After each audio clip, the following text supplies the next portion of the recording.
الحمد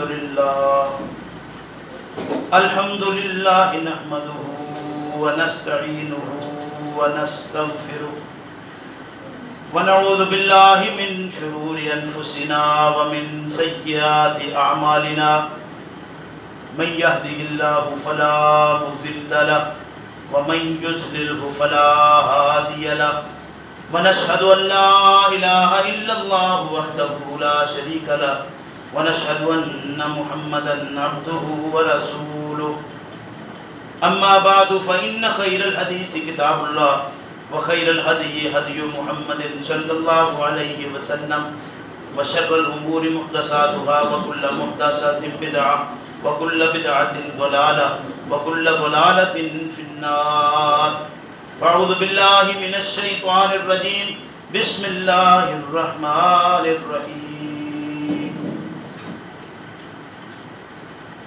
لن ينال الله لحومها ولا دماؤها ولكن يناله التقوى منكم. میرے بھائی، مضمون سے ہٹ کر یہ چند ایک باتیں میں آج کے سبق کے سے علاوہ آگے قربانی کا معاملہ بھی شروع ہے، عید قربان آنے والی ہے اور چند ایک سوالات تھے اس سلسلہ میں، تو میں یہ عرض کر دوں اس بات کو ذرا سمجھ لیجئے کہ لن ینال اللہ لحومها ولا دماؤها ولکن ینالہ التقوی منکم. اللہ کے ہاں نہ تمہاری قربانیوں کا گوشت پہنچتا ہے نہ ہی خون پہنچتا ہے، اللہ کے ہاں جو چیز پہنچتی ہے وہ تمہارا تقوی ہے. تو اس بارے میں یہ بات سمجھ لیجئے کہ قربانی سنت موقدہ ہے. ایک گھر کے لیے ایک قربانی کفایت کرتی ہے. اگر ایک کی گنجائش نہ بنتی ہو تو بڑے جانور میں 7 تک کی گنجائش موجود ہے.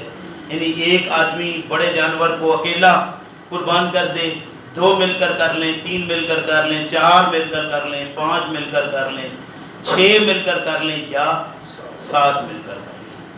یہ بات جو معروف ہے کہ جب تک 7 آدمی پورے نہ ہوں، 7 پتیاں نہ ہوں، اس وقت تک بڑا جانور قربان نہیں ہوتا. تو یہ بات صحیح نہیں ہے. دوسری بات جو بڑی عجیب لگی مجھے سن کر، جو اس سے پہلے میں نے نہیں سنی تھی، کہ آپ بڑی قربانی میں اگر حصہ ڈالنا چاہتے ہیں تو یہ بات ذہن میں رکھیں کہ بھئی آپ نے 7 سال قربانی کی تو آپ کے یہ حصہ تب جا کے پورا ہوگا ایک جانور مکمل. تو یہ بات آپ کے لیے بھی شاید نہیں ہو، لیکن یہ ایک سوال تھا تو میں عرض کر رہا ہوں کہ ایسی کوئی بات کتاب و سنت میں نہیں ہے. ایک گھر کے لیے ایک قربانی کفایت کرتی ہے. آپ بڑے جانور میں 7 تک لوگ شریک ہو سکتے ہیں. یہ بات بھی جو معروف ہے کہ 7 لوگ ہوں تو یعنی اگر 5 لوگ ہیں تو وہ کوئی ایک آدمی جو ہے وہ ایک اور ڈال لے، پھر ان میں سے کوئی اور آئے تو وہ بھی یعنی 7 پورے کریں تو تب یہ بات شرعاً جائز کوئی مطلب یعنی اس کا کوئی شرعاً تصور کوئی نہیں کہ یہ خواہ ایک بنائی گئی بات ہے. 7 تک ایک یعنی اور روایت جو بھی 10 تک کی بھی ہے، لیکن بہرحال وہ چونکہ مزید ذرا ایک ہی ہے اور تھوڑی مزید ضعیف بھی گنی جاتی ہے، تو اس لحاظ سے وہ 10 کا عام ذکر نہیں ہے. ویسے 7 تک کا عام ذکر موجود ہے، اس لیے ایک بڑے جانور میں 7 آدمی تک شامل ہو سکتے ہیں. اور یہ بات اپنے ہاں جہاں تک ممکن ہے یہ معروف کیجئے کہ 7 تک سے مراد 7 ہونا لازم نہیں ہے. تیسری چیز اس میں یہ ہے کہ ہمارے ہاں یہ بات معروف ہے اہل حدیث فکر میں کہ بھینس کی قربانی میں، کیونکہ اس کا ذکر میں. تو میں یہ عرض کروں کہ وہ جو سمانیت ازواج کی بات ہے، یعنی 8 جوڑے ہیں، تو سمانیت ازواج میں 8 جوڑے اگر گنے تو وہ 16 جانور بنتے ہیں. 8 جانور ہیں ہمارے ہاں. وہ 8 جوڑے یعنی جوڑا جوڑا کر کے جو 8 گنے جاتے ہیں. بہرحال اس میں بھی پھر مینڈے کا ذکر موجود نہیں، اس لیے مینڈے کو اسی بکرے یا بھیڑ میں شامل کر کے پھر اس کا کر لیا جاتا ہے اور اسے پسند بھی کیا جاتا ہے. اور پھر ہم یہ بھی کہتے ہیں کہ یہ مینڈے کی قربانی جو ہے وہ خصوصی طور پر قربانی ہے جو سیدنا ابراہیم علیہ السلام نے کی تھی، اور ہم کو چونکہ سنت ابراہیمی ادا کر رہے ہیں. اس لیے ایک بات یہ بھی یاد رکھیے کہ قربانی ابتدائے زمانہ سے ہے. آپ نے پڑھا سیدنا آدم علیہ السلام کے 2 بیٹوں کا واقعہ، اذ قربا قربانا فتقبل من احدہما.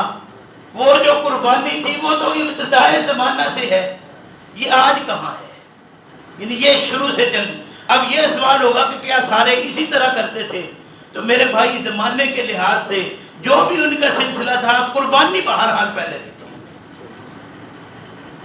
یہ بات جو معروف ہے کہ سیدنا اسماعیل کو ذبح کیا گیا تو وہ جو چھری پر پھیری گئی چلائی گئی وہ چلی نہیں. جب آنکھیں کھولی تو دیکھا کہ جب بھئی وہ نبی کیسا ہے کہ اللہ کا حکم آئے اور آنکھیں بند کر کے کام کرے. یعنی اللہ کی طرف سے حکم آئے کہ اپنی پیاری چیز کو قربان کرنا ہے تو پیاری چیز لگے بیٹا، اس بیٹے کو لٹائے اور آنکھیں بند کر لے تو پھر وہ نبی کیا ہوا؟ اللہ کا حکم آئے تو آنکھیں کھول کر کام کرے. نبی کبھی آنکھیں بند کر کے کام نہیں کرتے. یعنی یہ کہانیاں ہیں جو گھڑ لی گئی ہیں، کوئی ان کا سر پیر نہیں ہے. بہرحال عرض یہ ہے کہ قربانی سنت مؤکدہ ہے. قربانی ایک گھر کے لیے ایک کفایت کرتی ہے. بڑا جانور ہو تو 7 تک گھرانے اس میں شامل ہو سکتے ہیں. اور اس کی قربانی یعنی بھینس کے لحاظ سے اگر آپ محلے میں پسند کریں تو کریں، نہیں کریں تو آپ کی اپنی مرضی ہے. گوشت کے لحاظ سے اگر دیکھا جائے تو پسندیدہ گوشت بھینس کا گائے کی نسبت زیادہ ہے. اور اگر اس زمانے کو دیکھا جائے جس زمانے میں رسول اکرم صلی اللہ علیہ وسلم تھے تو اس وقت بھینس پائی نہیں جاتی تھی. آج بھی عرب میں اگر چلے جائیں تو وہاں آپ کو بھینس کوئی نہیں خاص نظر آئے گی. اس لیے جو چیزیں، ہاں ایک بات اور تفہیم کے لیے، آپ کبھی دیکھیں کہ یہ جو فطرانہ دیا جاتا ہے، اس فطرانے میں ہمارے ہاں گندم دی جاتی ہے یا گندم کے پیسے دیے جاتے ہیں. آپ کتب روایات کو نکالیے اور گندم کا بتا دیجئے کہ کہیں اس وقت رسول اکرم صلی اللہ علیہ وسلم نے گندم سے صدقۃ الفطر ادا کیا. یعنی عجیب بات ہے کہ ایک طرف ہم یہ ہمارے ہاں وہ کہتے ہیں کہ اپنی باری منڈا یہ منڈا ڈالنے والی بات ہے. باقی آپ پسند کریں تو کریں، نہیں تو بے شک نہ کریں، مجھے اعتراض کوئی نہیں ہے. بہرحال قربانی میں کوئی ایسی بات ذہن میں رکھنا چاہیے کہ اللہ کے ہاں جو حلال جانور جنہیں بہیمۃ الانعام کہا گیا ہے یعنی چرنے والے جانور، تو جو چرنے والے جانور ہیں ان کی پھر آگے چیزیں بھی ساری بتا دی ہیں. اگر اس میں وہ بھینس شامل ہے تو کر لیجئے، اگر شامل نہیں ہے تو بے شک چھوڑ دیجئے، مجھے کیا معاملہ ہے. اس لیے ان چیزوں کا خیال کیجئے. ہاں ایک بات ضرور یاد رکھنا ہے کہ اگر ہم ابتدائی زمانہ کی قربانی کا نام ہم لیتے نہیں، اگر اس کو دیکھا جائے تو ہمیں 100% یقین ہو جائے گا کہ قربانی کی قبولیت کہاں رکھی گئی ہے، کس کی قربانی قبول ہوتی ہے، کس کی قبول نہیں ہوتی. اس کو دیکھنا ہو تو وہاں سے پتہ چل جائے گا کہ آپ کے اندر کیا سلسلہ ہے. وہ کان کٹا دیکھا ہے، کہیں تمہارے اپنے کان کٹے تو نہیں ہیں. وہاں جو آپ نے سینگ ٹوٹا دیکھا ہے، آپ نے سینگ دیکھیے کہ جہاں مجھے سینگ لڑانا چاہیے میں لڑاتا ہوں، یا سینگ ٹوٹا نکلتا ہوں کہ دم دبا کے بھاگنے والا. کہیں لنگڑا دیکھتے وقت جانور کو دیکھا ہے تو اپنے آپ کو دیکھے کہ جہاں میرے قدم کھڑے ہونے چاہیے میں کھڑا ہوتا ہوں یا لنگڑا جاتا ہوں. یعنی ان چیزوں کا خیال رکھنا ہے، یہ لازم ہے، ضروری ہے. اللہ کے ہاں قربانی کی قبولیت میں ان چیزوں کا خیال کرنا ہے کہ میں کیا ہوں. دیکھیے ضرور، یعنی اللہ کیونکہ وہ عالی شان ذات ہے کہ اس کے لیے آپ جانور بھی کوئی تلاش کریں گے تو بہت اچھا اور بہت خوبصورت، بالکل صحیح.